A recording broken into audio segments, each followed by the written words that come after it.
welcome back to the HCW YouTube channel. Welcome back to an Indy Spotlight. Once again, we've got a new guest, and it's the enemy, Kieran Young. How you doing? Not bad. I'm good. You? Yeah, I'm doing well. I already told you about my DIY fiasco prior to this, so I'm not going to go back into it again. It's just not a great time. But we are here for another Indy Spotlight. I explained it to you prior to this, so it's like a This Is Your Life rip-off where I'll bring up random moments of your wrestling career that you probably didn't even care about at the time. I probably don't care now. Whatever. So normally the first question is, how did you get into wrestling? Like in general, what was your first wrestling memory? So I think and I don't know what WrestleMania is because I'm sure they've wrestled each other loads. I remember I used to have a TV in my bedroom and it was one of those like VHC players. Yeah. And I remember like having the video and it was Stone Cold Steve Austin and The Rock.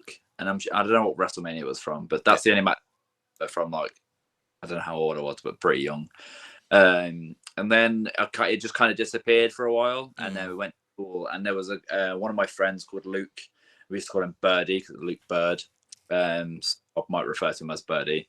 But I slept over Birdie's house one night and he put on, it was like a Fatal 4 ladder match, Paul London and Brian Kendrick. Who was the others?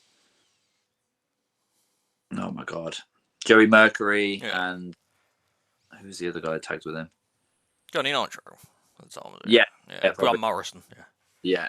And then the Hardy Brothers, that was it. And I think that was a match that Joey Mercury like messed his nose up. Right. And I remember that like clearly, like sort of thing. So I remember seeing that and going like, oh, that's really cool, like sort of thing, right? But again, didn't think much into it. And then a couple of weeks go by and Birdie's like, oh, I'm gonna go to this training school in rugby. Do you want to come? And I was like, and I kind of was still in that because that school it's not very popular, shall we say. Gay, it's this, whatever, right? You know, it's not popular. So I kept on the down. I was like, all right, I'll come. I'll just come to one. Like he was nervous. He wanted someone to go with him. So we rocked up to Wrestling Association of Rugby War, which was the Bird of Prey Falcon, Spin Doctor. I can't remember his name now. And then the judge as well, the Executioner. A couple of the War guys, basically. Just my first trainer was, they did it in bits. They did it in like sections. So like my first kind of trainer for section 1 of bumps and stuff was the Executioner.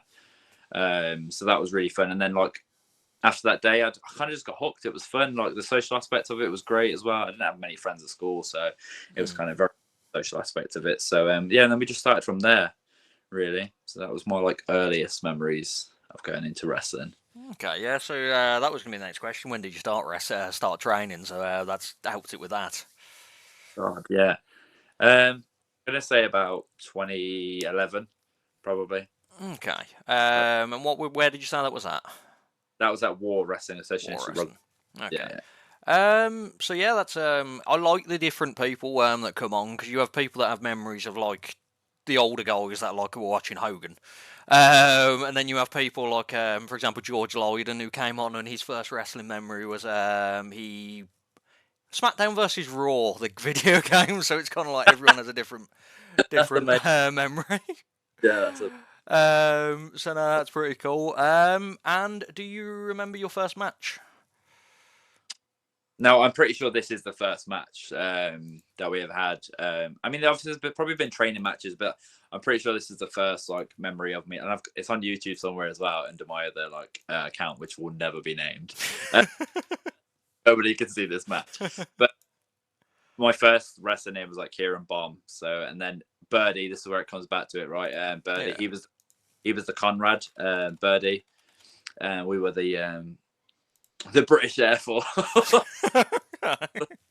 And it was like a 6 or 8 man tag. I can't remember. And he did a few things in it, but like I wore like these boxing trousers. Yeah.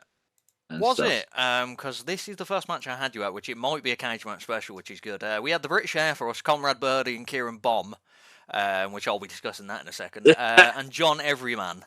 Yeah. Versus Vanity Express, which was Deacon Frost, Mr. Vane, and Tinker Balls the Psycho Fairy, which I'll also be discussing in a second.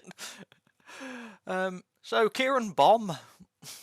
So yeah, big Adam Bomb fan or? No.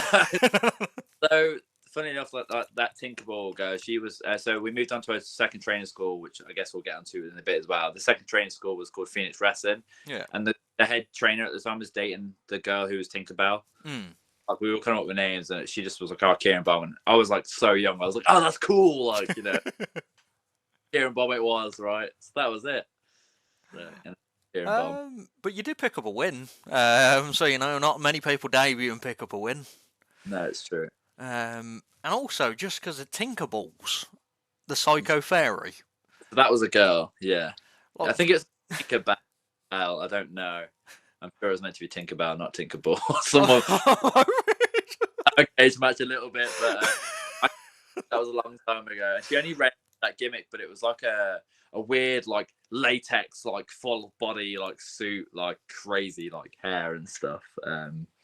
Yeah, fun times. Yeah. And then you mentioned it moves on to PWA, Phoenix Wrestling Alliance. So when did you start wrestling? When did you kind of get involved with them? Yeah, it wasn't long after war because I couldn't drive when I was younger, and like my mum's a single parent, so like I didn't have loads of money and stuff to go training and whatnot. Yeah. So then I did find Phoenix. Funnily enough, it was like a 10-minute walk from my house, which it's right by the Coventry City football ground where they trained. They don't train there anymore, but that's how. So I could just walk to training, so that cut down travel, so I didn't have to pay for a bus, a car, or wherever. Right, so that was great. So I don't know, probably 4 months down the line, probably from war, because it was just convenient of like money and stuff when we found it and stuff, and then we started there with Psycho Steve and stuff, and yeah, that's where we went from there. I don't want to go too much because I don't know how much like you want to know. No, I'm fine. Like this interview, if you wanted to, could last 4 hours if you really wanted to. Yeah. So when we moved there, so me and Birdie moved there, and then that's where like we were starting to meet like Pete Dunne. Yeah. And then we met Tom. I'm trying to think of a few others that are around now. Millie came eventually to Phoenix. She first started there. Yeah. I can't think of a few others that are still going from there now. There's a few still got from there, but yeah, that's the gist of that and stuff. But yeah, Phoenix until maybe we started getting out a bit more, and then we moved around. Yeah, that's fair enough. The first match we got here, which, as I said, it might be the first match, it might not. You were going by Alex Young, so it seems like you were changing your name everywhere you went. And you defeated Jordan E, Michael Fitzpatrick, and Wes. Oh yeah. So yeah, Wes was a good friend. He was he was funny. He just wanted to tag me because we were good friends, and we didn't really have no matching tag team gear, nothing like that. Yeah. We just got tagging and stuff like that, which obviously a single, like a 3 or 4 way or whatever it was. 4 way. I can't like that. That to me in my head, I'm like that never happened, right? But Jordan E is Tinkerbell as well, by the way. That might be a better name than I'm still going with Tinkerballs. So that's not... No, I agree. What was I going to say? Oh no, I've lost track of what I was going to say then. You won the match, if it helps. Yeah, no, I can't remember that for the life of me. Oh, so Alex Young. So going on to the name. So again, like the Kieran Bomb thing, I think I was like back in the days of like MSN. I was speaking to like Pete Dunne, and we were like talking, and we were like, oh, what names should we do? It's like, oh, who's your favorite band? At the time, it was AC/DC. Okay. He was like, oh, Angus Young. Like, what about your last name being Young? Then just change the first name. So me being very original was like, oh, A, and I was like, Alex. And then another funny story, obviously, like it kind of moves on to the Kieran name, but like it was a tag team match in Phoenix, and I think it was me and Tom TJ. Yeah. We're in a tag team match, and I remember like being in the ring, and he's going, Alex, and I am ignoring the hell out of him because I'm like, who? And I swear to God, I remember this vividly. I looked at him and was like, who's Alex? And I'm like, oh, that's me. So we had to change it back to Kieran, because it was just easier. Oh, that's fair enough. One match I just wanted to bring up because I just love the name. It was probably mid 2011. You fought a guy called just the Nail. Oh yeah, okay, yeah. So he's yeah, Joey the Nail, maybe, yeah. So he lives down like London way. Yeah. I think he wrestles to this day. I don't know if he's the Nail or not anymore. But he was, so when we went, that 8-man tag was down like Kent. Again with Psycho Steve, when we went down, he used to do a lot of ring hires down south. Yeah. He had a ring, so we went down south, and that's where we met all those kind of guys from London. So nice enough guy, just like a crazy kind of like punk gimmick, like long hair, nose ring. Nice guy, like, you know. That's right. It's just the word that I love when you just see certain names. The Yeah, Nail. yeah, like, yeah. Didn't it, like, you'd think they'd come out with a nail or something? He had nothing to do with a nail. Nothing to do with a nail. The gear was. You had Nails from WWE, WWF. He was just a prisoner, so you know. It's like, No, yeah, no, it wasn't even that. I didn't even know there was a guy in WWF for that. That's crazy. and then obviously the big thing happened, the formation of Born to Fly. So how did that come about? I guess that was probably me and Tom, like, training at Phoenix. We kind of became really good friends. We're now best friends, sort of thing. We grew up together. We also did like backyarding, so we'd be at his mum's house, and like we used to do it on the trampoline. He had quite a big trampoline, which was the dreams of kids. Like, especially for me, like, again, my mum being a single parent, right? We didn't really have much in the back garden or whatever. So he has this massive trampoline. I'm like going around his house all the time. And then eventually he like makes this makeshift like ring, like without, like, it's just like a base basically, and then like all over it, like some tires underneath it, and then for like the ropes and posts, it was just metal poles, like some thin metal poles, and then thin rope. YouTube, you'll see it as like, I think it's like JWA Midlands, and you'll see it like, instead of TJ Sky, he's TJ Ski, and he's got like long blonde hair, white. Yeah, it's crazy. And some of the stuff they did back there, like, was crazy as well. That's actually a match, JWA, and it's TJ Ski versus Birdie. And it's not bad. Some of the moves they did in that were crazy and stuff. But that, we used to yard in his mum's back garden. Oh, I found it. It really looks fantastic. Like, that was what it was like, man. It was awesome. Good old backyard wrestling. I think I'm the cameraman in that one, but yeah, it was mad. It was really fun, that one. So yeah, we just became really good friends, and then like back in Phoenix, we just started doing some tag stuff, and then I guess like maybe to promote Psycho Steve. I don't think like we were like asked. I think the promoter just saw us getting on really well, and like he was like, "Oh, I'll have these two against this." So yeah, and then fly name. I don't want to say I came up with it because I don't think I did. I think it was a joint thing, but probably the worst name, because I can't fly for anything. Tom's a good high flyer, like he can do the shooting star press 450, and I'm like, cool, right? But then you start looking at the people like Will Ospreay and Ricochet, and I'm like, we were never born to fly. Like, setting, because again, we were very, like, I guess, naive. But we didn't really like open ourselves up to the world of what British wrestling actually was. I don't know. I guess I wasn't really thinking about it at the time, like how big it actually was. So yeah, so we did that for a while, and we just had loads of fun. I've still got the original gear from Born to Fly, actually. Like, I swear it's at my mum's house. Like, we had like these pink and white shorts. Yeah. Like, Tom designed them and got them done by Vic Stitch. It's like a angel wing and a devil wing and stuff. That was really fun. But like, some of my best memories are from tagging with Tom as Born to Fly. Like, I do miss it now. I just wish we were under a different name. We do have a different name now. It's just for kicks. So if we ever go out now, it's just for kicks. Fair enough. Also mentioned for people that watch the channel, TJ's banned me from saying his name, but I feel like for this interview it's going to be very hard. So I'll have a word with it. Don't worry. He's gonna have to get over it. But yeah, before we go on, because you mentioned Vic Stitch. Is she still around? Is she still doing gear? Because she did mine like 20 years ago. As far as I know, she's still about. She just has very long waiting lists from what I've heard. Yeah, she's had everyone on her list though, didn't she? Yeah, and we came to her when she first started, so it was rapid, right? Probably the clientele wasn't as big, but now it's quite hefty. But I couldn't tell you if she's going right now, like still going right now. I tend to with gear nowadays, my last set, or like my black and red, like my enemy stuff, and my black and white stuff all came from Black Country. I think it's Black Country. I can't remember his full name, something like that.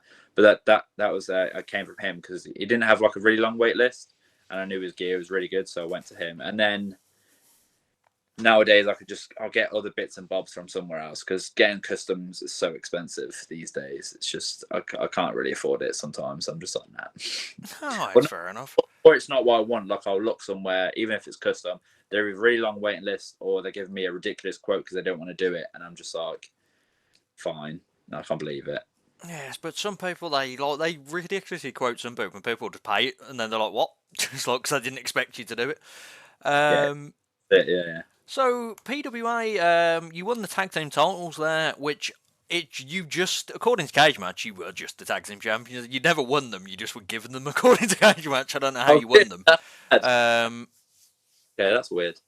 I think we beat. I don't know. I don't think it was ever a tournament either. I think we just beat for the tag team titles. And they never. And this isn't me like dicking on PWA or anything, because I love them. They were where I started. They only ever had like one championship, and it was like the NWA heavyweight championship, and placed up there heavyweight, which is fine. It's whatever. Yeah.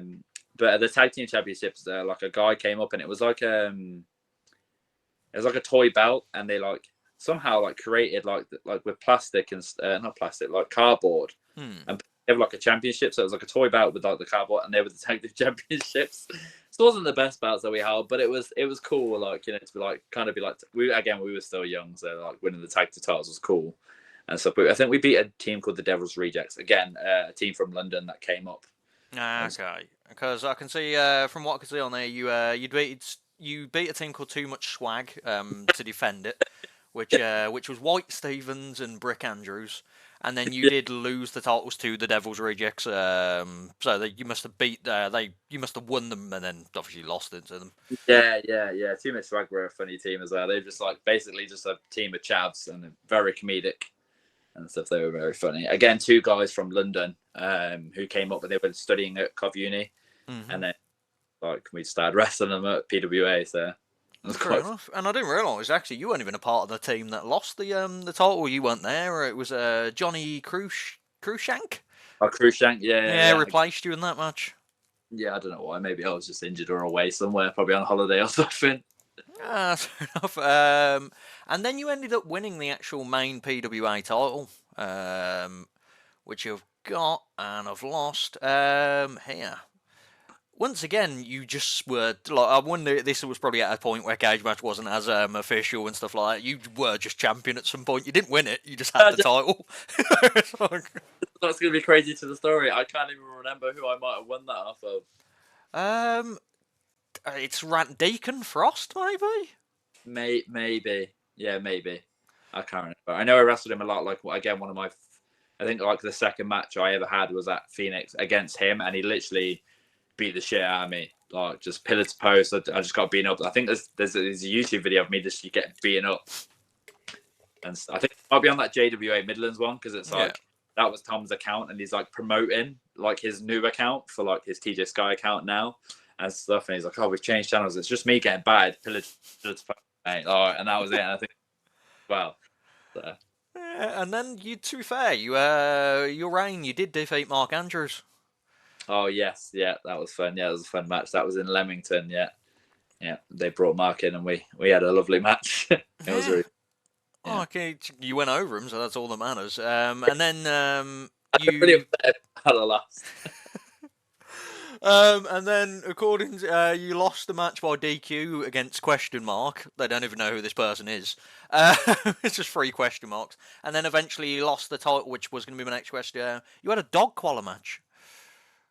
With who? With Aussie Sent Vio. Oh, that makes sense. Yeah. So that was another guy. He didn't really hang around loads. Like, I can't remember where he came from, to be fair. Maybe K-Star, I think. Yeah.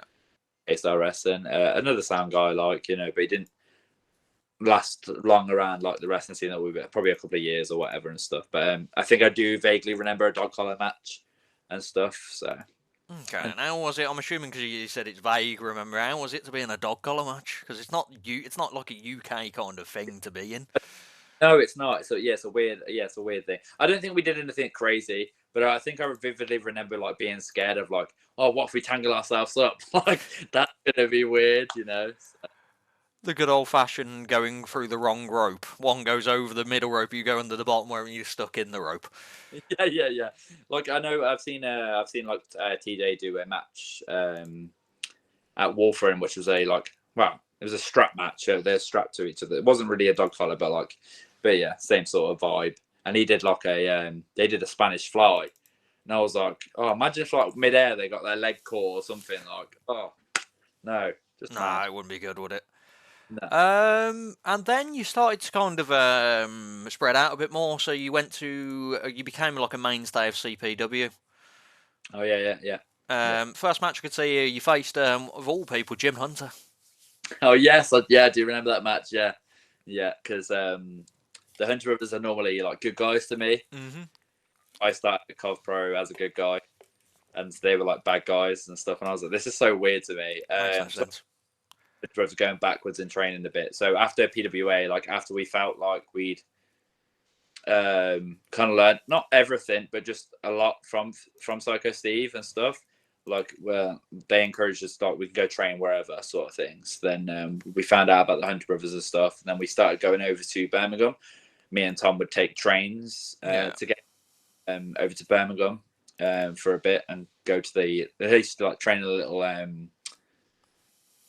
cricket club and stuff. It was just literally a ring, and like we trained with people like Dave Mastiff, Mark Haskins came along. Yeah.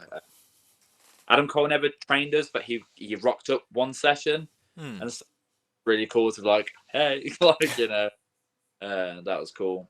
Who else? There's been quite a few people that have rocked. Spud, Kalisto, quite a few, and it's just been good to train with them and get out of. And it was in ring training because Phoenix would only ever do like in ring training every couple of months because it was like setting up like 6 out of ring as well. It was rough. It was very big and there was a lot of parts. It wasn't the best.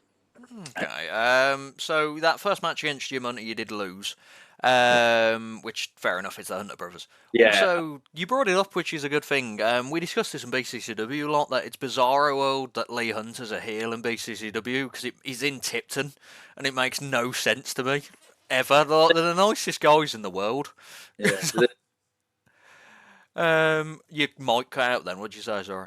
But did they still boo him over at BCCW? Lee is the heel. Jim's just returned and he's a face, which is even weirder. Guys go against each other there. Yeah, they're going to be in a fatal 4-way. But yeah, it's just like Lee Hunt. It's in Tipton. It makes no sense that they're getting booed. Mad. But yeah, you kind of broke out at that point. You were wrestling for CPW. These might be ones that you remember or not. VWF. Venom Federation, Venom Wrestling Federation. Yeah, that was So there, I think my first match there was actually against the promoter, the Bouncer. I don't know if that's on Cage Match.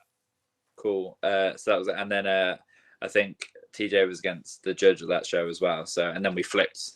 So I went against the Bouncer. I probably lost because you did. Yeah, the judge beat TJ, and then you lost to the Bouncer. Yeah.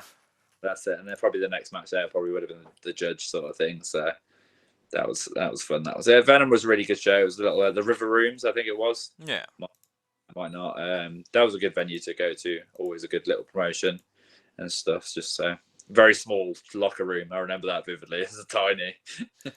The actual locker room itself, for the amount of people. Sorry. Oh, like the locker room. No, the crowds were good, but like the locker room was just like one like small room. Like imagine like a disabled toilet, like just like a really small square cube. You got 8 people in there. Standing on each other's toes and stuff like that.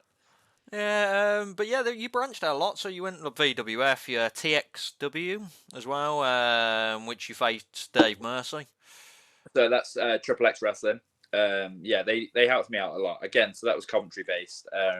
Again, for just meeting other people through Phoenix and whatnot. Yeah, I loved wrestling Triple X. So, funnily enough, I don't know if it says that on there. I was called the indie guy, Kieran Young. Nope, just Kieran Young. The gimmick was like, because Triple X Wrestling is an adult show, so you got to understand like it's either very hard hitting or very comedic, right? So like my gimmick that I got brought in to do, again, this was never like chosen by me, but it was fun to do, So my gimmick at the time was the indie guy, because it was like taking the piss out of like indie wrestlers that would just do dive, hurricane run, Yeah. flip that, like which I love that wrestling personally. So I was just on board with it, right? So yeah, Dave Mercy was called. I don't know if we're allowed to swear on here, but like it was. Yeah, no, you can, right? So he was called the sleazy bastard, Dave Mercy. I shit you not, he wore like a bright yellow singlet, right?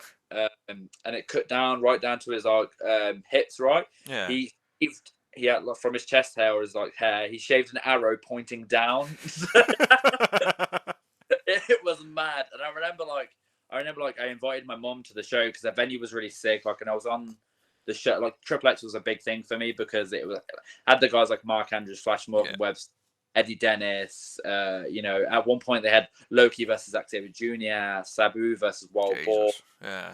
The talent on there was insane, and I always remember like trying to watch every match before I went out and then I'd get back and then go try and watch the matches because it was just such a good show. Like, you know, so I was the indie guy. And it was just like literally taking the mick out of like, I guess, indie wrestlers. Yeah. Because I love that kind of style, but that was the gimmick they were going for. And I don't know if the crowd ever quite got it. Maybe they did, maybe they didn't. Maybe they just enjoyed the wrestling. But at one point, and it'll be on YouTube somewhere as well. Like, I've got my own little music video from Triple X Wrestling. If you type in the indie guy Kieran Young music video, it'll come up and it's like the Indiana Jones rock dun, dun, dun, dun, dun. Yeah. Like, there was a match where I faced Mr. Ream, Scotty Essex at Triple X. Yeah. Halfway through the match, all you hear is a crowd like chanting da da da da da. And I love Indiana Jones. So like it was a massive pop for me. So like sometimes I'm like, did they really get the gimmick or did they just think I was like That's like the song. To be fair, you mentioned as well that card. I just had a quick look at that card. Like, obviously, you were the first on, but like the main event was Zack Sabre Jr. versus Pete Dunne, which, you know, is not a bad main event, is it? Yeah, it was sick. I remember all these matches. Like, man, they were Triple X was some of the highlights, man. Like, you know, going back like when I was young and stuff and whatnot, they were so good to me as well, because on those sort of shows I could have gone against anybody. You know, that at one point Eddie Dennis was the champion. And I was meant to go against him, and I think he was wrestling at Progress, and then he had to come up with Brain, and obviously we wouldn't be able to like talk to each other or whatever, so it was just crazy. Like, but that match never happened in the end because I think the show got cancelled, so he just stayed at Progress. But I was really annoyed because that'd have been really fun, like, you know, so to wrestle Eddie, because I really like Eddie, but shame. I'm sure it maybe hopefully happen in the future. No, he's back now, as we were discussing prior to this, weren't he? So, you know, hopefully it will happen. Just make it happen. Yeah, I should just make. Yeah. I should make it happen. Just go into business for yourself. He'll enjoy it. And then the other one that you've kind of broke into was FCW as well, which the first match I can see here was yourselves, Born to Fly, against Clarkwood. Yeah, so yeah, I don't know if that was Bagridge. I think when we first started going there, they were kind of going around, and then we kind of like stayed at Bagridge for a bit. But FCW is another one that was really fun. Again, like Clark's. When we went to the Hunters, the Clarks used to like train there, so we kind of knew them very well. And like trained with them a lot. Clarkwood are very fun to wrestle. Their knowledge of wrestling is great as well. Like, and they're just so smooth in everything they do, and like their comedy stuff's really funny as well. Like, you know, so they were really fun to wrestle and stuff. Then yeah, like to be fair, Clarkwood, which bring up like they're probably one of my favourite tag teams because they don't have a bad match. no, Like, they can either do the comedy stuff and do it well, or they actually have good tag team wrestling as well, but then they'll add the comedy. They're a very good tag team, Clarkwood. yeah, they're just they're good, yeah. No, definitely. And then right about dog collar match, which I've brought up already. So then I was right here. You obviously were in CPW. You were a proper mainstay for like 7 years in CPW, which is incredible. That's flown by. Yeah, and then you became their main champion as well at one point, which we've got here. Once again, you were the champion. You didn't win it off anyone. Gauge match assumed you just had the bout. Do you remember much about it? Yeah, I can't remember. Like, yeah, I remember like I was meant to defend it against Danny O'Neill on one show, but I remember like midway through the show. I can't remember their names now. They both don't wrestle now, but I found it was hilarious that this F5 caused snap in half. So like in front of all these people, like the beam snapped, boom, and it was like literally just, and we all just had this massive noise. So we all went out like, what's going on? And I remember like them lifting the ring up to the point where it was like, bear in mind they stopped the show for like an hour, Yeah. and then lift the beams up to the here, and then they like stacked cinder blocks up to the beam, and then they were like, "Oh, it'll be all right now, guys." And I remember like me being the main event, and I was like, "Oh, I don't really feel like that's a good idea." So then they changed it all, and it was like just a brawl between all the wrestlers at the end, which was a lot safer, clearly. But it was just, it was mad. It was mad. I think the owner and somebody else went in the ring and did a bump or whatever, like towards the end of it. But I was like, "Oh, that's on cinder blocks, bro." But you can't help these things in wrestling, right? You know, like if it's one of them, you know. It's like I've wrestled a match recently where like I did something with the ropes and it wasn't even heavy or anything, and the middle rope snapped. That was at APW, and I was like, what happened? I was doing like a 619 into the bottom rope, and the middle rope snapped. Like I don't get it. Mad. That's why they teach you in training to expect that it may happen at some point, to always hold the other rope and stuff like that, so you don't KO yourself. Yeah, exactly. Yeah. So yeah, you obviously said like 7 years of CPW. Yeah. What are your favourite memories of CPW? I remember wrestling Amari there. I think like I haven't really wrestled Amari loads. I remember wrestling Amari there. That was really fun.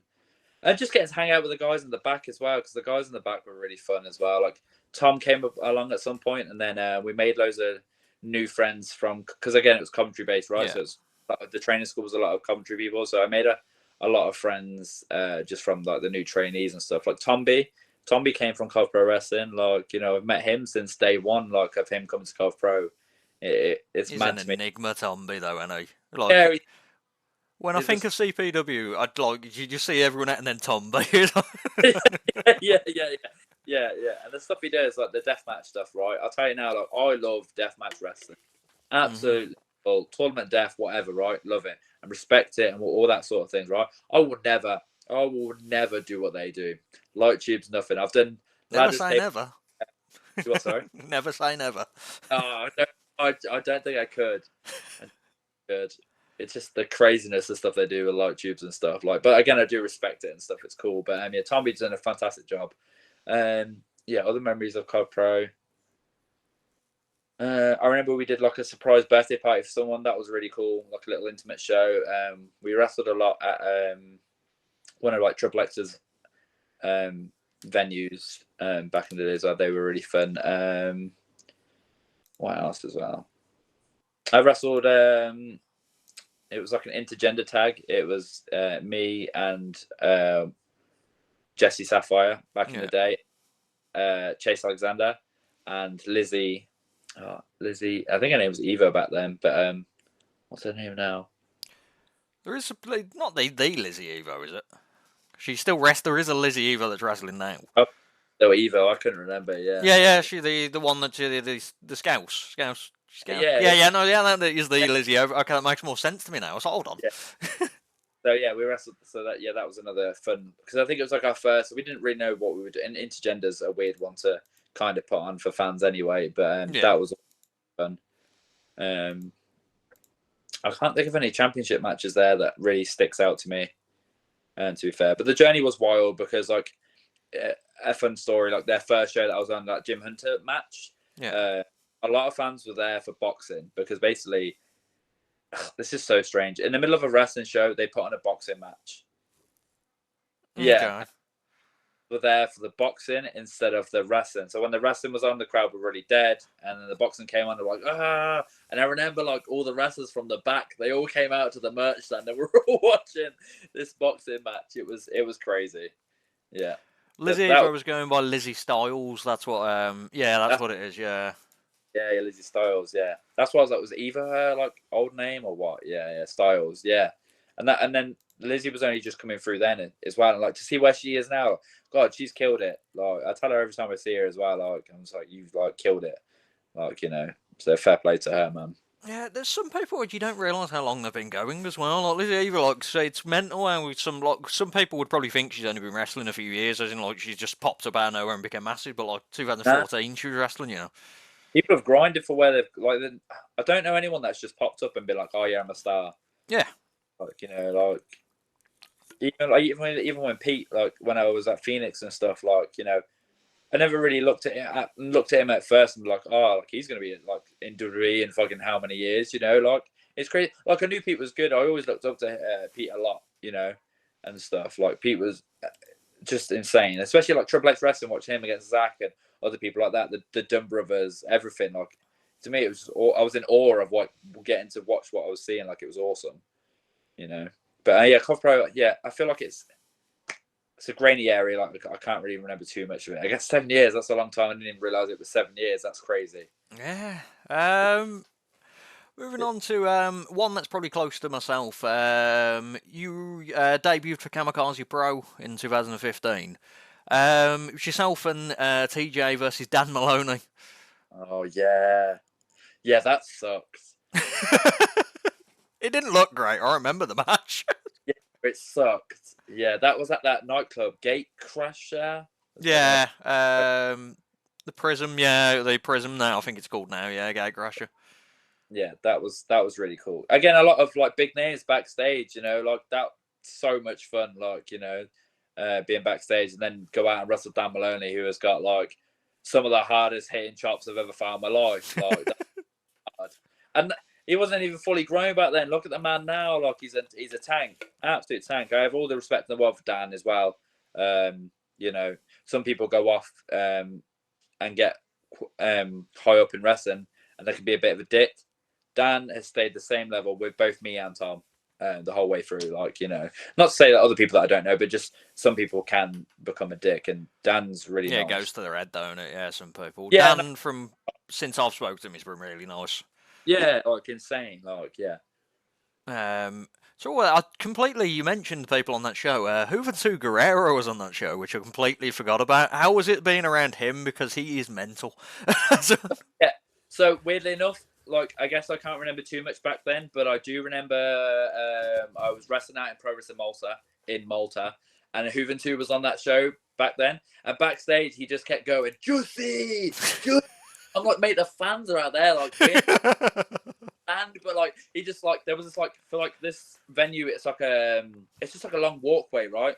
And like the stage was there, like you walk along the stage basically, but fans couldn't see you, right? He would just pace himself and Juicy. Oh my god! And I'm not gonna lie to you, I've never seen any of his, whether it was WWE or WC, whatever he does.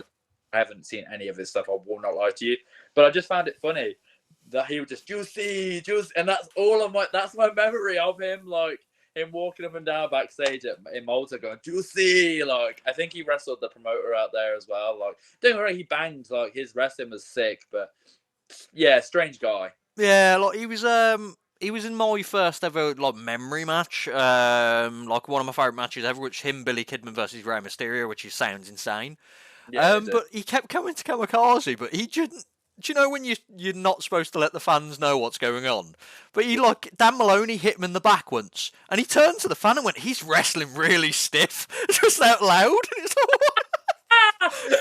like, another person who I know who's done that before. So I saw, and it was at Cami. This is another Cami. Like I think it was Sabu and Ryan Smile, and I swear to God, I heard Sabu like say like "not now, kid" or something like that, or like just like telling him like you ain't gonna call this match, I'm calling this match. Like I also witnessed to get backstage from Triple X, you had to like it was like a nightclub. So downstairs you had like some nightclub rooms, and upstairs was where the ring was, right? And to get to the stage from upstairs, you had to walk up these stairs. I remember vividly watching Sabu fall up the stairs. Fall up. Yeah, that was a mad memory, watching Sabu fall up the stairs. But clearly he was intoxicated on something, and whether he was high or what, I don't know what he was taking. Yeah, just life. Yeah. But yeah, he's another cool person. But yeah, funny times. It's just man. It was Bank on it. I think it was. It was a ladder match, and it was just like he was standing outside the ring. He wasn't selling the end. He was just walking around, and that guy's stiff. My God. Surprised he didn't say juicy a few times. Yeah, I don't think he was like a bad person either. Like I haven't got a memory of him where he's been like a dick to me. No, he was sound when I spoke to him. It's strange, right? You know, like saying juicy backstage when the fans are. Why do that as well? Like in front of everyone? Like I don't. Yeah. It's mental. But you brought it up, which we'll move on to. First time, I'm assuming you wrestled outside the England, Malta. How did that come about? So I kind of piggybacked on the back of this. I saw a poster with I don't know if many people know. There's a guy called Kyle Ashmore who wrestles down in London. Still wrestles, and then Nixon Newell. She was on the poster, and I was like, do you know what? I'm just gonna message and be like, hey, is there any chance of me getting on the show? This is my stuff. And they were like, you know what? If you fly yourself out here the first time, we'll see what you've got and we'll go from there. And I was like, do you know what? Why not? Like, let's go. And I shit you not, they treated us like kings, man. Like, I'm not even going to say I was the best even then. I was just trying to get out. You know what I mean? Like, I don't think I'm the best now, but you know what I mean? Or sort of thing. But we went out there and they were like paying for all our meals and stuff. Like, they treated us lovely, like, and then I think I was in a tag team match. It was this is going to be a funny name for you. I don't know if it's on Cage Match. I can see it right now. I can see it. Yeah, so it was Kieran Young, myself, and Malta the Damager. Bear in mind, he lives in New York, this guy, and he wrestles in New York as Malta the Damager. I don't know why, and I don't know. It is what it is. That's right. Malta, I don't know. But against Francesco Falzone and oh god, I can't remember the last one. Giuseppe? Yeah, just Giuseppe or something like that, or Miguel. Miguel something. But yeah, that was crazy. So yeah, it was a wild experience. I just thought I'd try my luck, and thankfully it paid off. And the promoter was lovely as well. And I also remember that match as well because I remember going out, like on the entrance, we came out together, and as we're walking down the stairs, he has this like big robe on, right? And as he opens it up, it has like the Maltese flag. Now I didn't know this until after, right? Yeah. But I've footage. He opens it, so like he goes out first, and he stands halfway down the stairs, opens up his big robe. I'm behind him doing this, right? But as he opens his robe, man, this guy's tall as well. As he's done this, you can't see me at all. So I'm like, nah, mate, screw you. And then I went around him and in front of him and jumped on the ring and was like, yeah. I was like, ain't all about you. Like, it's crazy. Like, that guy's wild as well. Like, he wanted like everything. He wanted the shine. He wanted the comeback. He wanted like everything in that match. I literally just took a beat down, bro. Literally. And I think like the guys felt bad for me, so they gave me a bit mid-match and stuff. A bit of hope spot, just like or like longer than a hope spot would normally be, like, But because he wanted everything, because he was like, oh, I'm a hometown hero, bro. Like, and I was like, whatever, cool. Like I get it and stuff. Like, and most of the people did rock out for him as well, which is fair. But yeah, big dude. But I don't know how old he is, but he's not the fastest of guys. I'll give you that. Okay. And then you ended up in the faction which you fought originally. I'm assuming it is the pronunciation La Familia. Yeah. It just doesn't look spout right in my head. Yeah. So yeah, it's weird. Yeah. So that was the thing of like I actually became really good friends with Francesco, who was there as well. So he was like at the time he was like best friends with the promoter, and I'm a very shy person. I just maybe see it like on here, but I can be very shy and I want to please everybody. So I wasn't very like I'm very close to the promoter now. Like he is one of my best friends, and I can happily say that. Like he's like, but at first I was kind of like, oh, just want to make sure the promoter is happy with me and stuff. So the guy who picked me up from the airport was Francesco and whatnot. Then I just got on with him. I stayed at his house for a few times, and then it kind of just became a thing where it was a feud between us. Yeah. And then eventually, we had, I don't know if this is on Cage Match or not, we had the first ever, I don't know I think it might have been TLC or just ladder match, but there was a table in it for sure. We had the first ever like ladder match. It is on there, yeah. Is it on there? Yeah. Yeah, so I think we had that was the first ever one in Malta, which was really cool to be part of. But I think it was kind of, and I don't think it came across this way, but I think now looking back at it, I think it was a thing of like, oh, I keep going against them, trying to beat them. And it was a thing of, I can't beat them, I'll join them, sort of thing. Yeah. So we did like a promo where I turned on one of their guys and like took their space, sort of thing. And so that worked out really well. And then I got to tag with like one of my good friends out there, right? So that's how that kind of rocked about. Okay, yeah, it's pretty cool. Like, people, not a lot of people get to wrestle outside the UK, let alone just randomly in It, Malta. like again, like the first time we kind of went around a bit, but we never actually got took around. Like the more times I've been there now, we get taken around, and Yeah, like Motor's dad owns his own little boat, and like they take people out on it's called like the Blue Lagoon or something like that, or Blue Grove. That's on Blue, and they take people out on these boats in the clear water. And like his dad all just took us out on the boat and stuff. Like it was crazy. Like and to see the houses out there as well. Like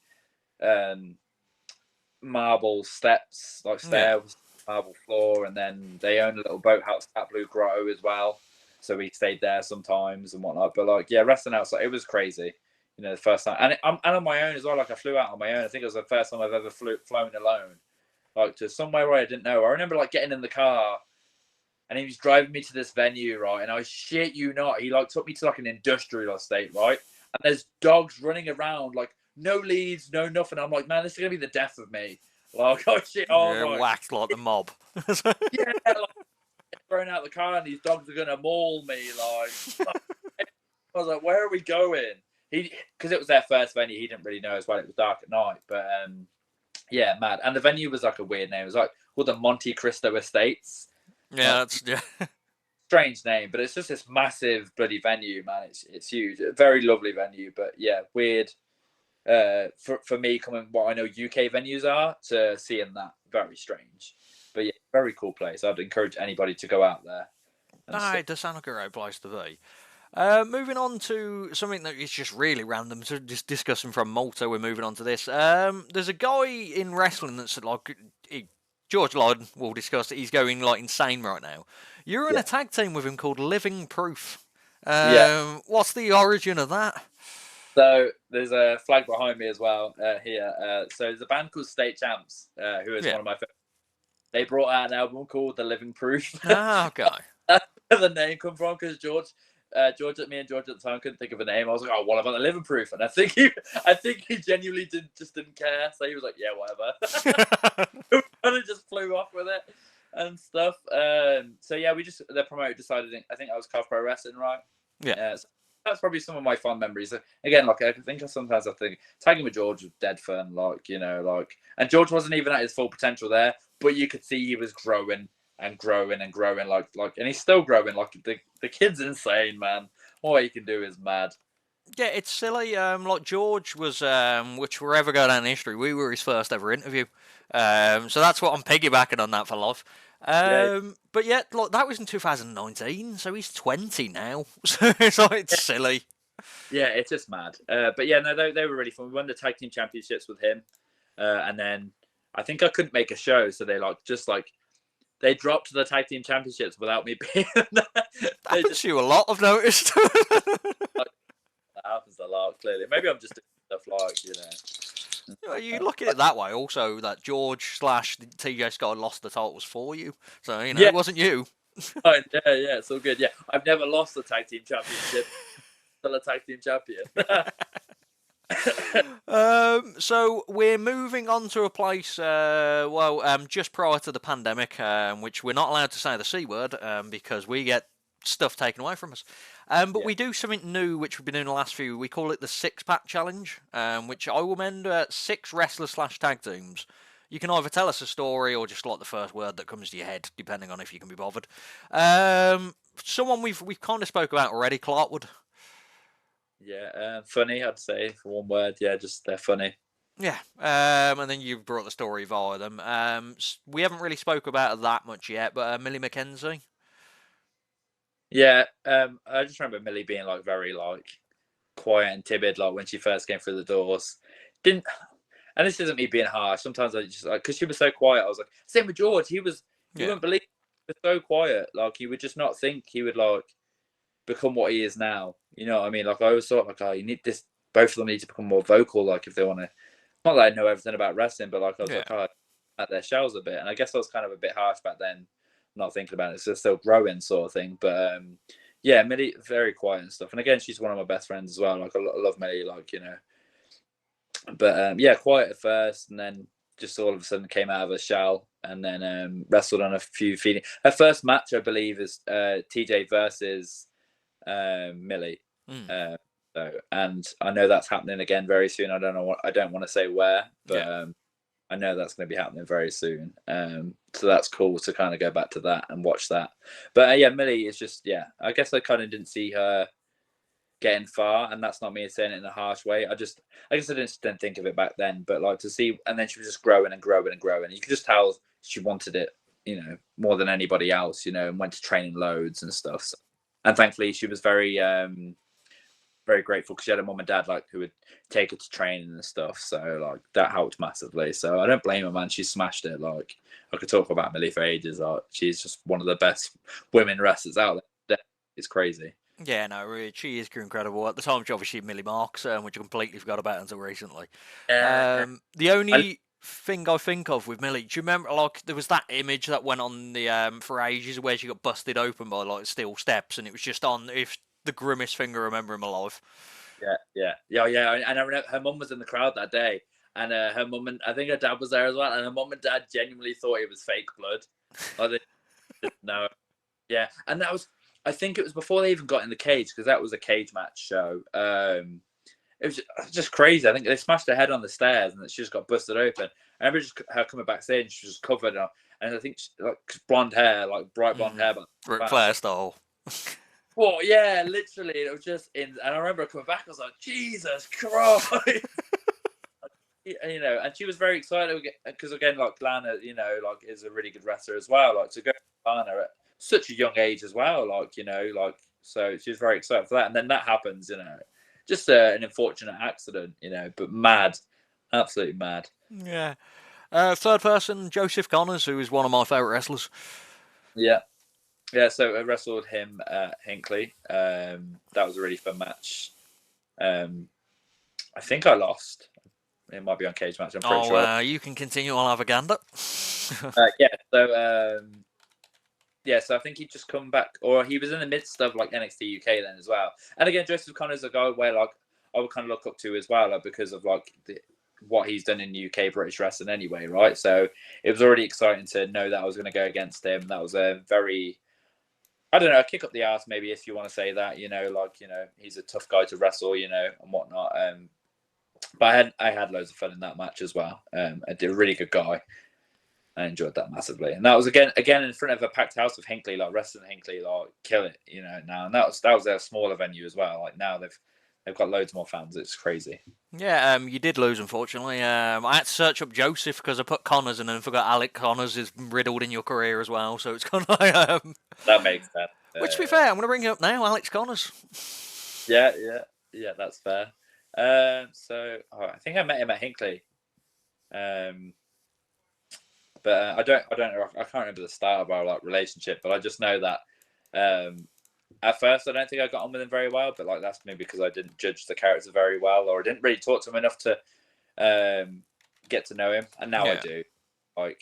So I'm very happy that I do. And now, again, he doesn't live very far from me as well. We do games night and whatnot, and we tag sometimes as health and safety.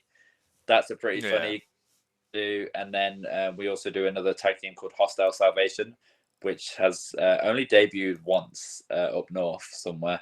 I think it was UKW or something like that. I can't remember. But yeah, we've debuted that up there. But and then we've just been traveling around together. Like we've been Wrestle Carnival and whatnot and stuff. Like because we're very close together.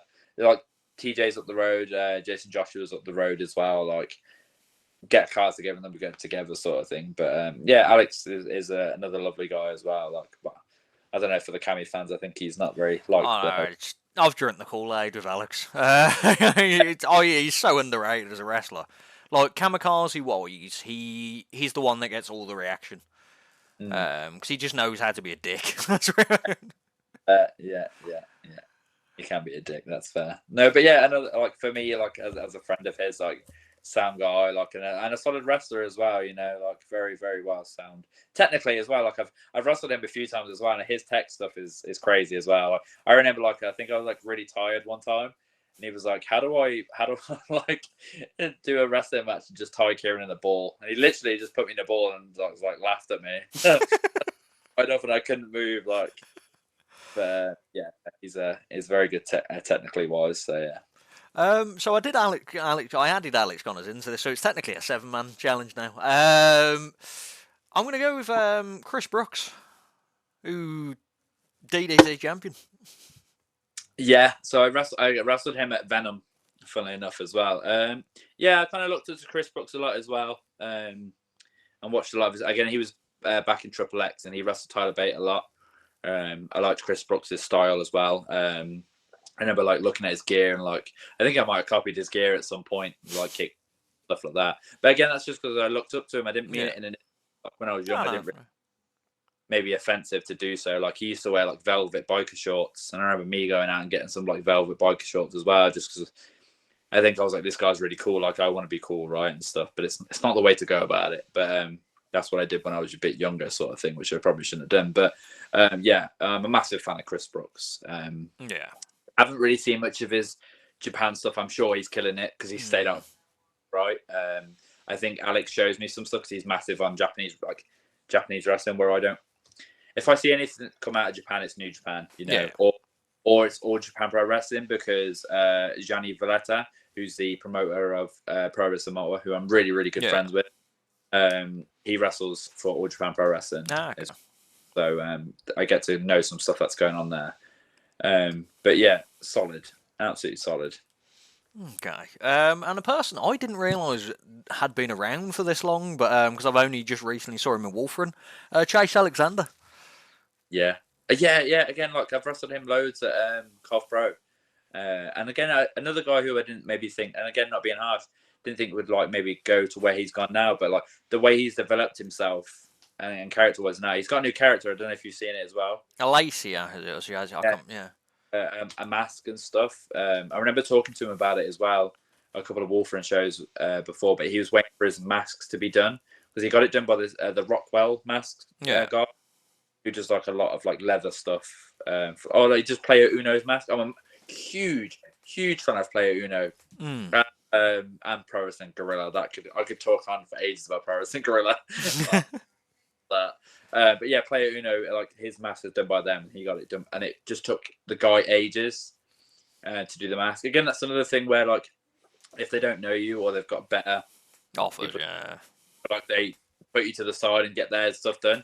And then like I was speaking to him and he was like saying that now he's done this like really cool promo. Like the Rockwell guy messaged him back and was like, "Oh, I've seen a really cool promo. Like, do you want to do some more work?" It's like, yeah, after forever, man. Like that's crazy. Like you know, but yeah, another guy who's just like killed it now. Like going TNT. That's a show that I'd love to be at as well. Like you know, but like that's a big production show. You know, like. Really cool, like he's killed it out there as well. You know, I think I only kind of met him in Coventry because he was coming to Cov Uni, or no, Liverpool Uni, I think, or something like that. But he lived in Nuneaton, sorry. And Cov Pro is where we first probably met, had a couple of matches and whatnot, and then just hit it off there. But yeah, very good friends with him. He's a sound lad, like he was the reason I brought him up is because I saw him at Wolfram recently. He was like the star of the show. He's so good. Was he the champ there? Yeah, at that time, yeah. I think he lost it to CJ on the show I went to, CJ Rollins, but like he was just incredible. Yeah, and his stuff with Triple X Wrestling was really good as well. Had like a whole entrance and like at one point my girlfriend at the time, she came out and she was like hairspraying him. He had his own little crew that would come out with him and do things. Like it was very like, you know, showbiz wise. Wrestling, I like that sort of stuff sometimes, you know. Instead of like just a wrestler walking out, you know, just adds more to the gimmick and stuff. Like, but it was mad. It was really good stuff. He's just solid. Like, really, really good. And then the final one, the judge. Yeah, I love the judge again. Like I said this to the judge probably about a month ago. Like I think I took him for granted, or like being around him for granted, because when I did go to War, that's where I first met him. Yeah, and stuff.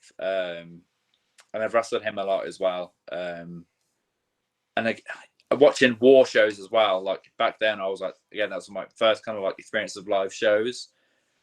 The judge was just insane. Like the first time I ever seen like a cannonball for the first time was like him cannonballing someone in the corner. I'm like losing my shit. Like, oh shit, that's amazing. Like, you know, because I've never seen it before and stuff. But no, Judge is a very solid wrestler. I love being backstage with them sometimes as well, because odd shows you'll catch him and he'll be doing some crazy stuff. Like at Hinkley, he got someone in a pile driver and was holding him up, and then another guy jumped from the top rope. He catched him in a choke slam, did a choke slam and a pile driver at the same time. Makes no physical sense. It was sick, and he do things like that often, like, you know. But sometimes he just bangs out the odd moves, and you're like, "That's mad," you know. Like, it's just solid. We often say the judge match. He has like set things that or like these. This is like John Cena 4 moves of doom sort of thing. Like, you know, me and Tom really like him. Like, we could like sit from the side and just be like, "Oh, he's going to do that. He's going to do that. He's going to do that." You know, like. But yeah, we get on really well. I tag with them currently at APW as the enemy of the state currently. So yeah, that's what we do there, and I'm loving tagging with them. Like, absolutely, it's so easy. Like, that's the best way to put it. It's just so easy. Oh, We get the best thing. that's so good. So we move on to an area of the pandemic. So during this period, we kind of talk about stuff that's outside of wrestling. So what kind of music are you into? Obviously, state champs. Yeah, so I'm a massive pop punk guy. Yeah. So state champs, set it off. I feel like they're not proper like mainstream, but like Yeah. they're very good to me. Waster. It varies. A Day to Remember is probably the heaviest I can go. Yeah. A bit sometimes screamer, but I can still hear what he's saying. And I feel like I got into A Day to Remember like through like basically like I used to watch like Pete Dunne music videos on his YouTube channel and stuff, like Mark Andrews and whatnot. They used to put a lot of that sort of. And I feel like that's how I got into my music. You know, I think with pop punk, like I used to watch their little wrestling music videos, and I kind of got into the tunes from there. Set It Off, who we saw recently. Just massive pop punk guy. I can't really choose a favorite band. It's hard. It's very hard for me to choose a favorite band. But massive on pop punk. That's me in a nutshell. Pop punk. Oh yeah, I do a little bit of pop punk. Like Tonight Live and stuff are one of my favourite ones. Yeah. Yeah, I've got tattoos on my arm of that. What we do now is it's not a top. Obviously, you can't pick a favourite, but we do. Which got started by. Do you know Corey McRae? It rings a bell. He came on the channel and challenged me to his top 3 artists versus my top 3 artists on a Twitter poll, and it's now a running trend that I get smashed every time. But the original one was his top 3 artists: the Queen, Elvis Presley, and the Beatles. It was like, yeah, like I was ever gonna win that, you know. Yeah, no, that's rough. So who would you class as your top 3 artists? So not a top 1. I'd say State Champs probably has to be number 1. Yeah. Then A Day to Remember. Oh, this is hard. I'm then going to say a band that I've really gotten into lately is a book called Between You and Me. Between You and Me. Yeah, they're my top. Okay, so we will be putting a Twitter poll up at some point during when this is released. So my top 3, just so you know where they were. So it's Disturbed. Yeah. Avril Lavigne. Oh yeah, fair. Yeah, it's like a mixture, and then Oasis. So it's a very mixtured band, but like, yeah, I never win this. I'm 6-2, as in like I've won twice, which was against Samuel Hughes and the Merc, of all people from America, and I've lost 6 times. So I know you got a good chance of this, so you'll be alright. Everyone says that, and then I don't. I feel like I feel like many people don't know who Between You and Me are, or State Champs. A Day to Remember is quite. I feel like A Day to Remember is more mainstream. They're the kind of band though that would ruin me because I tagged the bands in. They're the kind of band that would reiterate and ruin my life.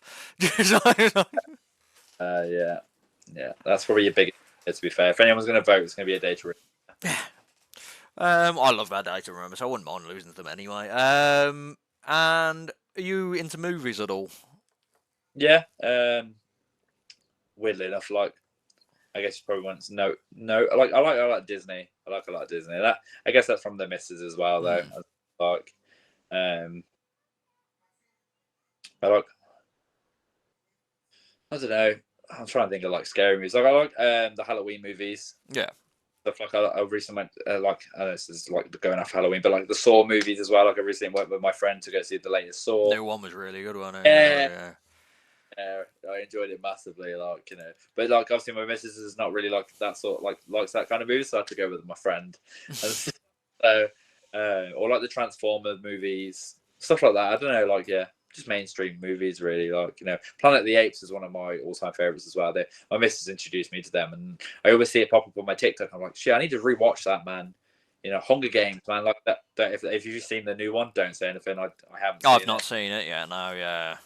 Like I've heard really good things. Like my friends almost spoiled it for me the other day. I was don't, you know. So I'm really excited to go see that. Cars, Yeah.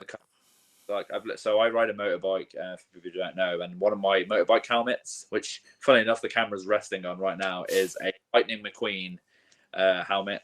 I'll flip the camera to be fair so you can see it in a second. Oh, that's nice. Well, yeah, like, and then you got the rusties on the back and whatnot. So that is one of my helmets. So yeah, that's one of my favorite movies, Cars. But yeah, Transformers and stuff like that. I can't think of anyone that really stands out right now. Okay. But yeah, no, it's a eclectic. I like people that like different sorts of movies. It's not just stuck in one genre of film. Yeah. And you game much at all? Yes, yeah. Mention game night. Yeah, yeah. So like that was more like, again, like I guess we couldn't do it during the pandemic, right? But a lot of us now, like because we live quite close, like Jason Joshua, TJ Sky, Connors, and our other halves and whatnot. We all get and we go to somebody's house and we all get like board games or card games. We play Exploding Kittens. Oh, really? Oh, Exploding Kittens, yeah. Yeah, it's awesome. And they TJ Sky introduced us to that as well. And at first, sometimes for games for me, I'm like, oh, because I don't know it, I'm like, oh, whatever. But then I really got into that game. It's one of my favorite games. Poetry in Neanderthals. That's really another good game. By Exploding Kittens. I'm trying to think what other ones we've got. Ones over there as well. Throw Burrito. Just like loads of, it's party games basically. Yeah, party kind of games. Have you played? You might like it if you haven't played Muffin Time. Yeah, so I think I've only played it once. I think I need to play it like a couple more times before. But I do like the Adfast movies on YouTube. That's where it's from, right? Yeah. Yeah, proper funny. So I do love that. But yeah, so I think we need to play that. I think when we get around, especially like, I don't know if Alex Connors has ever mentioned this, but like when we go around to he has this room. I call it the games room. It's literally like a library, but of board games. Like it is huge, and like you could go all night. And sometimes we go all night. You know, it's mad, and we realize what the time is like. Oh, we've got to stop. But so many board games. But if I'm not playing board games with them, that's generally when we meet up. Yeah. Because like sometimes when we all go out, we're all on on our phones too much. Or I'm just on my phone in general, and I don't be stuck on my phone. I like to, when games night comes around, I put my phone down. We talk, we have fun, and it just gets me away from social media and away from anything else, and I'm with the people I like, and stuff. So I'm happy. If it's not that, I play on the PlayStation 5. I play a lot of Call of Duty, Modern Warfare 2. Yeah. Warfare 3 very soon, but it's expensive, so we'll see. Fortnite, I used to play a lot of now and then. If I get a bit bored of Call of Duty, I'll go back to that. I play a lot of Madden. Because American football, I'm a massive American football fan. Not You're a not a Miami Dolphins fan, though. That's weird. Yeah, yeah. On the other side of this flag, there is a Jacksonville Jaguars. Promise. I was gonna wear my Jacksonville Jaguars hat. That'd have looked really funny, but no. So yeah, I play a lot of Madden as well. So I just flick between. Sometimes if I'm bored or I flick between them. So the main like 3 games, and if it's not board games, and there's another one. I can't remember what it's called. Oh my god, I can't remember what it's called now. There's another game that I really like as well, where like you got close your eyes and stack bricks and stuff. There's Wombats. Okay. I think it's called. I can't remember, something Wombats. I can't remember. It's a good game though, but that's one of my favorite board games as well. Okay. That's it. I like that. A lot of people that like board games because I go to there's a place in Birmingham called Chance Encounters, which in the Custard Factory is like a board game pub. So you eat, you drink, and board games galore. Get back to wrestling. So you obviously the pandemic kind of ruined British wrestling for a bit due to no one could wrestle. It wasn't like America. Your first match back, I've got here. Like you had a random match in the middle, but your first match back, I've got here is against Luke Douglas for Wolfram. Oh yeah. I do remember that. Yeah. I feel like because it was our first time, we probably didn't put on the best one that we could have done. I feel like if we had another one now, we'd probably kill it a bit more. But I feel like we've met each other before at Cami and stuff and whatnot, but we've never actually either trained together or anything, right? So I didn't really know too much about his style. He didn't really know about mine. So I don't think we got to put on the best one. So I'd like a rematch if anyone out there wants to do that. No, Luke is a great guy and a really talented wrestler as well. I just think I need another opportunity to go against him to show what we can really put on. No. So yeah, like Luke, there's supposedly a bias on this channel to Luke Douglas, but he's probably one of my favourite people, Luke. Terrible, I hated him. Like. It's because like when I originally trained, I trained with Luke, and like we were going to be a tag team years ago and stuff like that. And I just got really on with him, and now I just kind of hurrah him to everyone that I see because he's a good wrestler. No, he is good. He is good. Yeah. And then you kind of started wrestling play. So obviously wrestling Hinkley you were wrestling for at that point. People at APW that you brought up a bit. Yeah. And FPW. FPW. I don't know if that's them. Let me have a go. I might have just. It's definitely an FPW. Let me. There's so many promotions that I've wrestled for. I know. Unless you actually said the name FPW. FPW. FP. It was supposed to be FFW. Ignore the D. It was FFW. Front Force. Full Force Wrestling. Yeah. So yeah, they're still going as well. Yeah. So what was the first promotion you said? Sorry. Well, there's Wrestling Inc., which we went over already. APW is probably the one. Yeah, that we were talking about. Yeah. So again, APW. My first match was probably against a guy called Luke, who was a promoter there. That was a really fun match. Luke Basham. That's the one. I couldn't think of his last wrestling name, like Luke Basham. So yeah, he's one who owns APW, and it was a match against him. That was really fun, and the fans are really good as well. And it used to be, I mean, it still is SWA's venue now, but I debuted for SWA years ago. Silver. So that was again a show full of like huge names, and it is now SWA. He's just trying to get it built back up now. But that venue has always had a kind of special place in my heart as well, because I looked up to it, because before I got to debut on SWA, again, it had the Chris Brooks, it had the Tyler Bates, it had the Mark, and a lot of the guys where I looked up to and was like, I really want to be part of these shows, so to get to debut for it was cool, and now I get to wrestle there regularly. Like next year I've got the dates for every single show. SWA, I've got the dates for every single show, and it's just part of those shows. That venue has had so many insane matches in it, to count, and talented people, like it's crazy. I do love, especially like again going back to the judge. I get to tag with him every time I'm at APW, being the tag team there. That's awesome as well. No, that's nice. It's good luck getting around with companies like this. And then we're going to bring up something that's happened more recently. So Fear of Falling, the tournament. Yes. You did pretty well in that, didn't you? Yeah, it sucks though. Ladders are not fun. This year's wasn't as painful as the year before. The year before I did lose, but I think it was the last one, a ladder, and like we had a ladder on the ropes and in between the ladders. Yeah. And it fell back on it, and you could it goes boom, and then my back like twists and then comes off. And the mark on my back was horrendous. Like it sucked. This match I was a lot smarter. I did not. I'm not doing that. Yeah. Good. Yeah. I think the worst thing that I took was a suplex onto a ladder, and even then, I didn't take the full brunt of it. I think I went to the side of it a bit, so it was okay. And then thankfully I got to win it. So there was no like big bump to take at the end or whatever. Yeah. And then it was good, like decent amount of wrestlers you had to go through to get into it. So you defeated CJ Rollins, who's massive right now.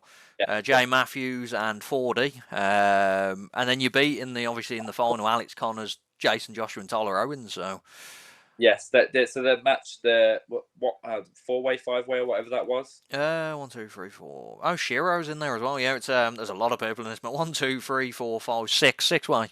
Yeah, so that was a mad 6-way. Yeah, again, a lot of talented people in there, like you said, like Charlie Rawlins and whatnot. So just mad. CJ Rollins, sorry. Absolutely, yeah, it was insane. And to go through a lot of those guys as well, that was really fun.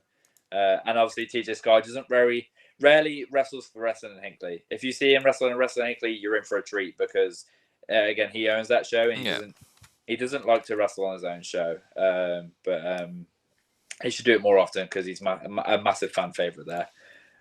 But yeah, so if you're in for that, you're in for a treat. But yeah, then to go, it was yeah, like I said, me, Jason Joshua, Tyler Owens, and Connors. Right, again, another crazy combination of stuff. But yeah, it was mad. And then to win the Fear of Falling, like I obviously you always go up to reach it like beforehand, like, and if I've lost matches, whatever. But to get to the top of the ladder and actually try and do with two hands, you like the whole ladder's shaking at the No, I'm used to this. And then I had to take it off and stuff. And then yeah, that was fun. And I'm going to say this just because I can, because nobody else. Maybe it's kind of an exclusive, kind of. Inside that briefcase, and I didn't know because it was already hung up. I take the briefcase down, and obviously it also has the contract in the case, like for the championship. But also next to it was an envelope with my name on it, and I thought, oh, how funny! They've paid me in the suitcase. They've made me fight for my pay for the night, right? So I've opened, and then I get TJ Sky, his missus, and my missus come backstage, and I'm like, what's going on here? They were like, oh, have you opened the envelope yet? And I was like, no. I then opened the envelope up, and it basically says, will I be TJ Sky's best man at his wedding next year? That's amazing. So yeah, it was cool, but it was just funny because I said, oh, so you made me fight to be your best man then? That's what you took from it. It was like the honour of it. No, you made me fight for it. Imagine like if I got injured halfway through that tournament or whatnot, and then somebody else won that. I guess he'd have a new best man. And then you had to defend that briefcase against Alex Connors. Yeah, so we were the last two in that match. So the storyline for that was like, I robbed him, you know, fine, I'll put the briefcase on the line, you can't beat me, sort of thing, right? And that was like a dirty sort of finish. I just he got attacked by the judge and a few others, and then I hit him with the briefcase 1, 2, 3. And then obviously went on to the main. Yep, defeating Dominator in 3 seconds flat. Yeah, that's what it says on the. That's amazing. So they both did like some sort of big move to each other or whatever. They were both flat out. I run down, cash in the briefcase, smash her over the head. 1, 2, 3, and the jobs are good, and I am the new Wrestling Hinkley champion. That's the nicest way to do it, isn't it? Yeah, I think it was the dirtiest way of doing it as well. What better way to rob, you know, her of the championship? And it's funnily enough, she's so over in Hinkley as well. Like the fans absolutely adore her, like is. And like I think at the time as well, like I don't think she ever saw herself being in the main event of places. Maybe she didn't believe in herself or whatever, but she is so good at being in the main event, and the kids love her, and it's just great. So fair play to her. But because I'm the champ. So how did the Enemy come about? So there's kind of two things. There's kind of like a real sense to it, and like a fake sense to it, I guess. Like, so I'll go for the fake one first while I think of the real one. I can't quite think how I want to say that. So I kind of saw it as like there's kind of a bit of real in here as well. So there is a band that originated in Coventry called The Enemy, which at both the Cami venue, the old Cami venue, not the new Empire, the old Empire. So they did like, and they used to like up the road from there as well. They did their band practice and stuff. So my brother introduced me to The Enemy as well. I never really thought of anything ever when I was younger anyway. And then I was just kind of looking because Kieran Young was just Kieran Young. It wasn't a gimmick or anything like that. And then I thought, you know what? the enemy sounds cool, and it's Coventry. It's kind of close to heart. I'm from Coventry, right? So I kind of just went with that, and then I kind of thought to myself, you know what? Regardless of if I'm a good guy or I'm a bad guy, the guy across the ring sees me as the enemy. He has to get through me regardless whether he likes it or not, right? You know, he wants to get through me, so he's got to see me as the enemy. Yeah. Regardless if I'm the nice guy, the bad guy, I am the enemy. So that was kind of like the realism of it, and then like an anti-hero sort of thing. And then I guess the realism side of it is like, you know what, you can't get on with everyone in wrestling, right? You know, sometimes you get like, you know, people talking about you and whatnot. And I was like, you know what, then I'm the enemy. Like if you don't like me, that's me, right? You know, you can love me, hate me, I'm the enemy, right? And I guess like the anti-hero thing was like, you know what, like I don't give a damn about anything. You know, like I'm just doing this for me, you know. So I think if you don't like it, you don't have to like it. Yeah. But solely doing this for me, and it's my journey. I've got to get through who I need to get through to win or whatever, you know. So that was the kind of idea of it and stuff, and it's just portraying that now, you know, to get over to people. But that's my idea. So it is kind of a bit of realism in there as well, of like me just, so it is me just doing my thing, whatnot, and also a bit of like hometown heritage, I guess, like kind of thing, like of like it's a band from Cov who, you know, who went to my secondary school as well. Granted, yeah, they were a few years. They were in like my brother's years. My brother's like 3 years older than me. Like my brother went to school with them and stuff. But you know, it's just a cool bit of history in there, basically. So multi-layered. Yeah, it's multi-layered, which I love, you know. And like, I feel at first I didn't really like it that much. I was trying to get it over, and now it's like more like people will say the enemy and stuff. And I like it. So I like the sound of it and stuff. Okay. And before we move on to like your future going on, probably bring up at this point the end, the hiatus of Wolfram. Yeah. Well, like as in that from now, you mean? Yeah. So it's obviously this was their last show, wasn't it, for a while? Wolfram Yeah, Wrestling. I hope they come back, right? I think it's just a lot for the promoter to put on at the minute. You know, maybe he's got other things going on. He's a busy man, is he? Yeah, when we did a preview, I know what he does for a living. Yeah, he's around, isn't he? Yeah. Funny enough, like he's another guy that for going down to the NFL, we all went down to London with him. Like he's a big Jets fan and stuff, right? But he's just a busy guy, and I think like, you know, life's just caught up with him. He's maybe had a burnout, but like a lot of people experience that with wrestling. You know, you do so much, and it's just you burn out quickly. So it's a great. I was again part of their first ever show, and maybe their last ever show now. Hopefully not.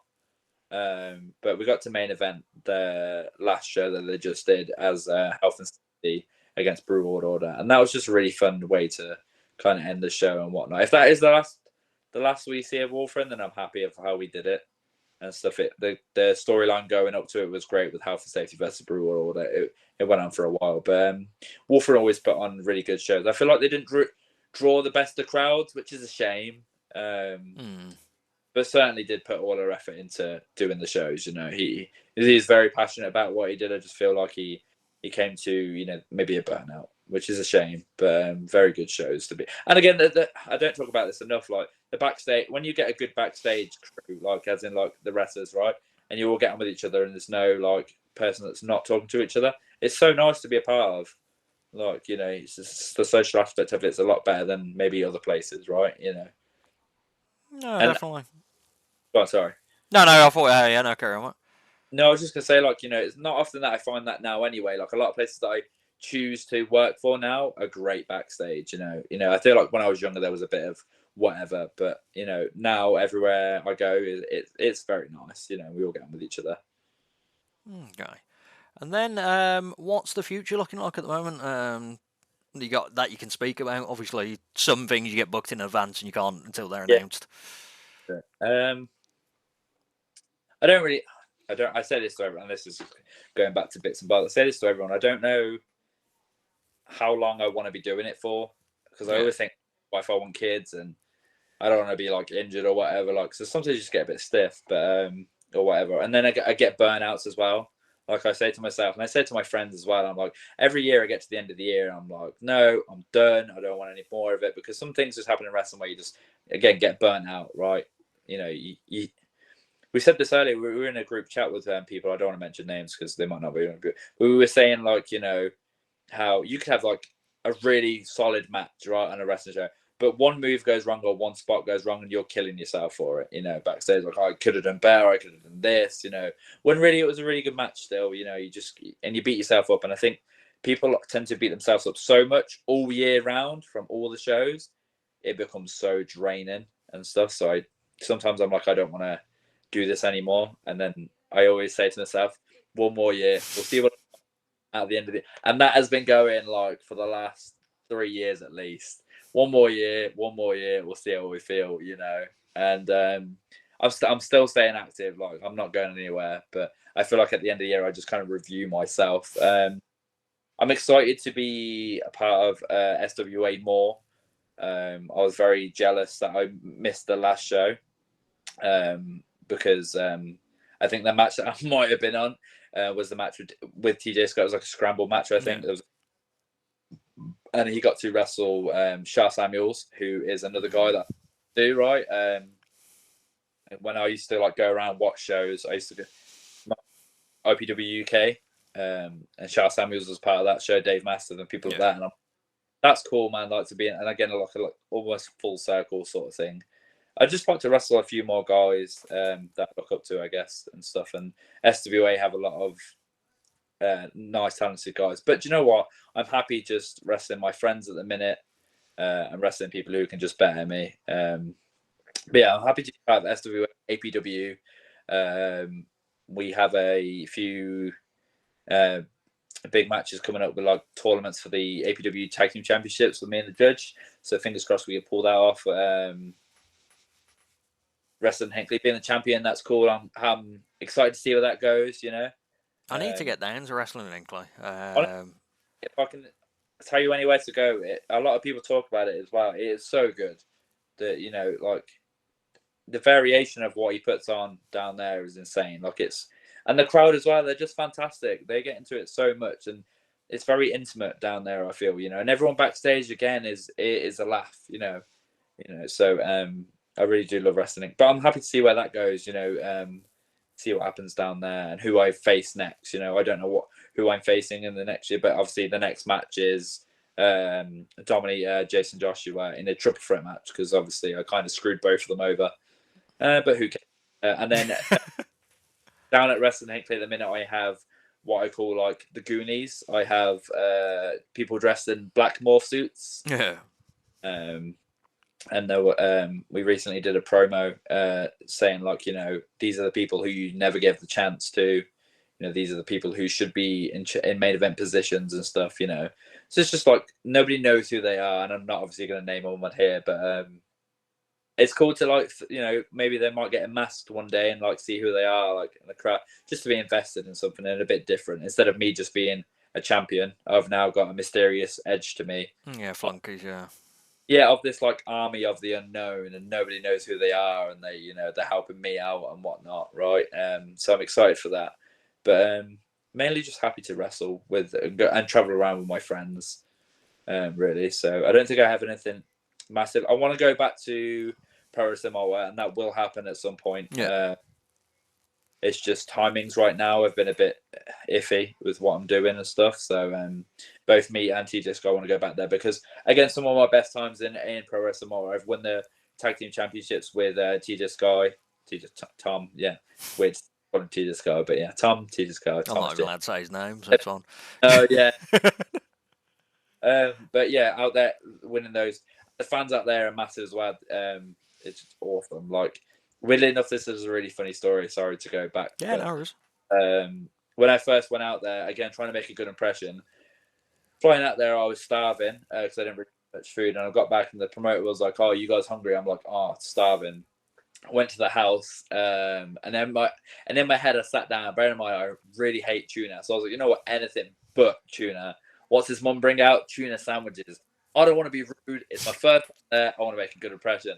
He's given us like this big bottle of water as well. So I'm like, drink. And then went back to Francesco's house the next day. And then I told him, but I didn't realize at the time they were best friends. So obviously they spoke about the story. So at the show, I was known as the announcer put me out as Kieran the Tuna Young.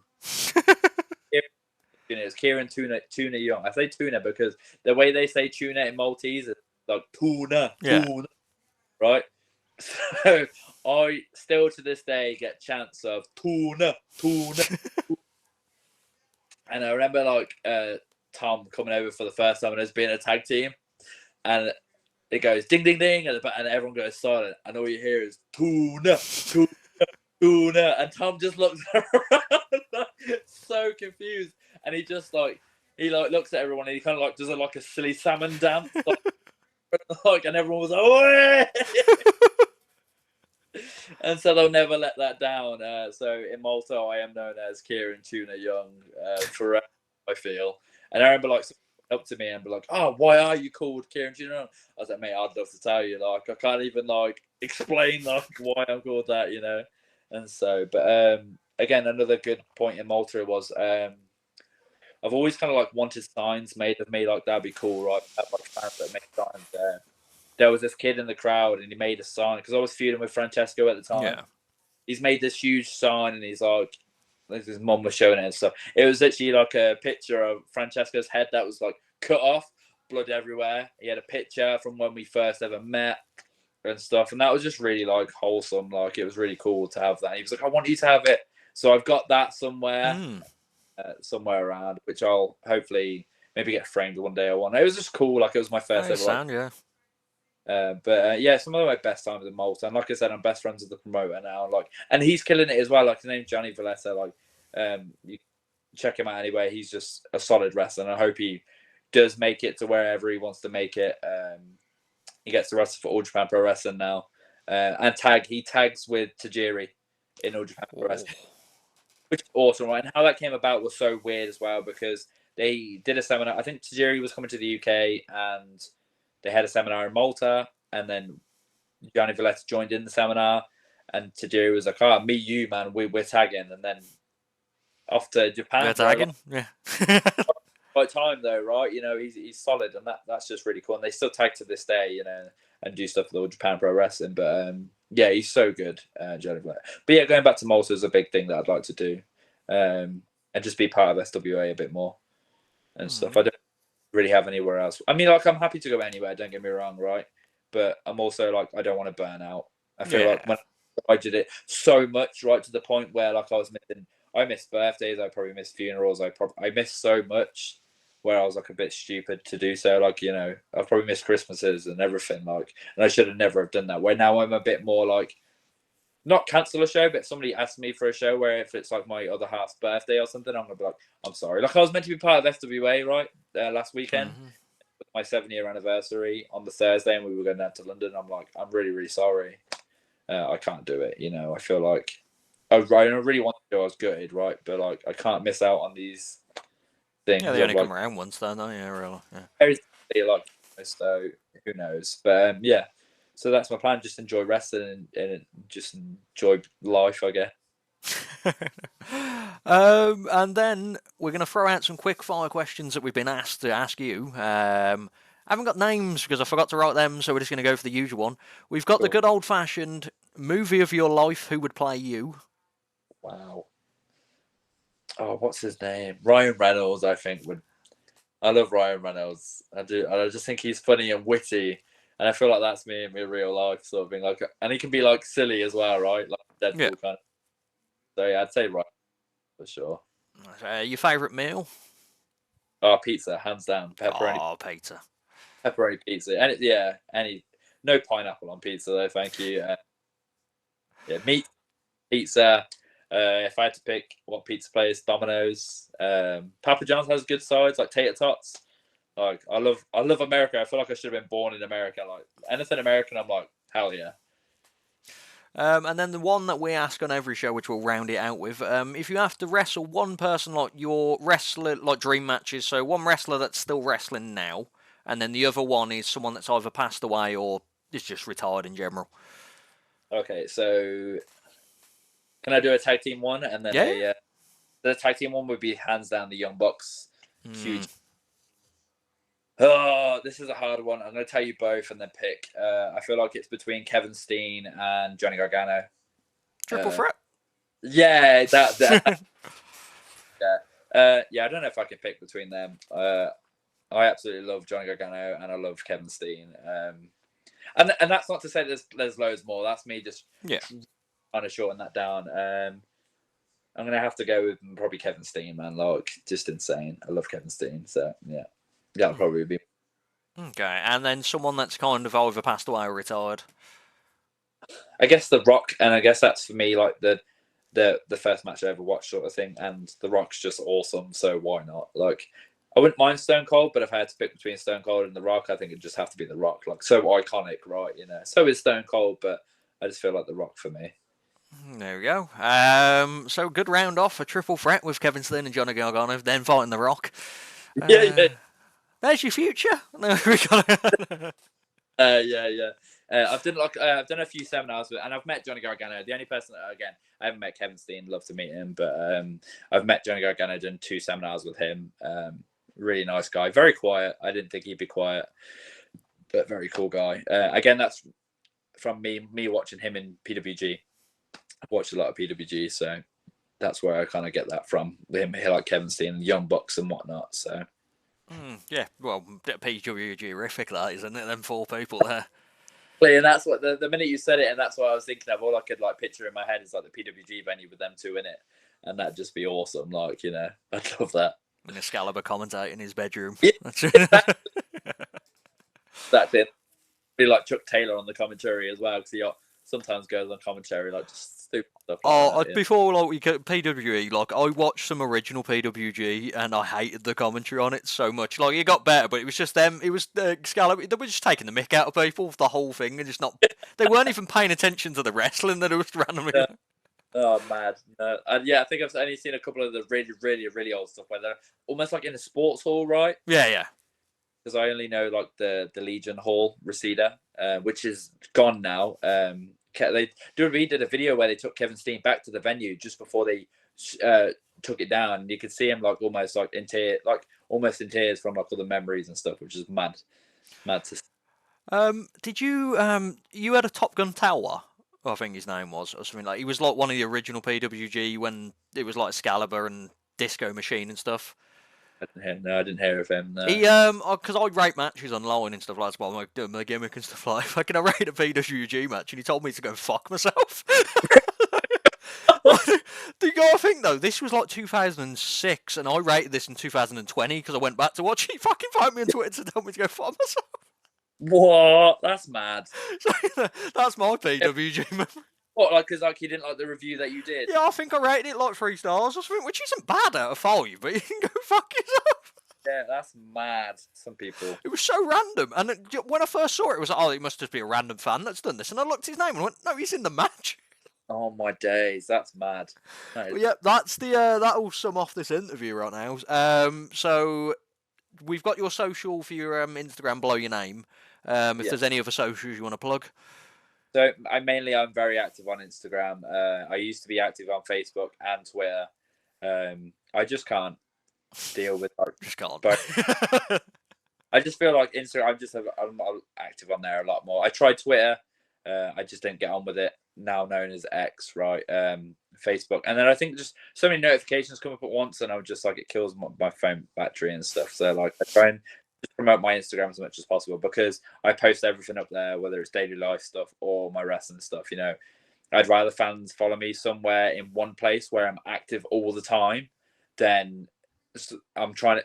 It's hard to keep it up to date all across, you know, and update them all. You know, where if I can just do it one page, then it's good. And I like Instagram for the fact of instead of seeing somebody's status, I can just post a picture, and I don't have to read captions because sometimes the stuff that you read isn't always the best or positive. So if I can see a picture and I don't like it, I can scroll, but it's not a bad picture if you know what I mean, right? So I just think it's promoting yourself and whatnot, so I'm happy with that. But yeah, at Kieran Young Pro Instagram, feel free to message and comment on all the pictures. There we go. So yeah, we'll put that in this. Well, it's on the screen, but we'll put the other ones in the description. So as usual, like and subscribe. Message us for anyone else you want to come on. We are going to look into getting. I haven't told him yet. We're going to look into getting Alex Connors on for an actual interview. Because I feel it's time. He's been around here for a year. Is is there anything else you want to bring up before we head off? No, I think that's everything. Like I said, like. Oh yeah.